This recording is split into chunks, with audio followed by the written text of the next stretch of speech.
Chante washtea na pechi usapelo. Joseph Marshall emachapi. Na sichangu Lakota hemachayelo. My name is Joseph Marshall, and I'm Rosebud Sioux. I grew up on the Rosebud Sioux Indian Reservation in the 1950s, during a time when there was still a lot of traditional families, and many of those traditional families spoke Lakota. And many of the elderly members of those families had stories to tell, especially in the wintertime or at some social gathering. Invariably, when people got together, some elderly person would call the children together and tell stories about culture, about history, about ancestors, and those kinds of stories were the basis for my book, The Lakota Way. I wanted to demonstrate that the Lakota culture is a vibrant, alive culture today, and that it has a connection to the past. And so the virtues that I write about are just as applicable today as they ever were.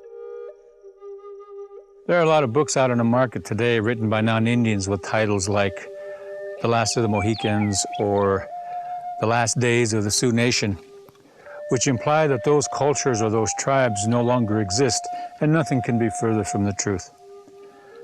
Certainly we Lakota still exist. In fact, we exist in greater numbers than we did before.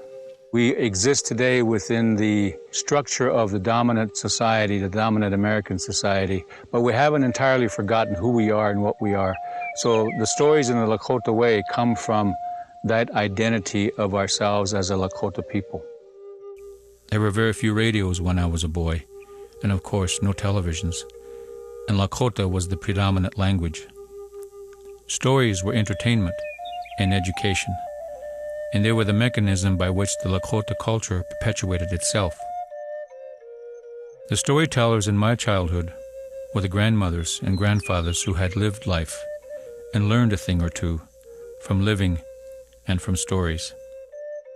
I come from an oral tradition, and as the author of a book who sits down at a computer, at a typewriter, and bangs out words, that's one way of telling a story.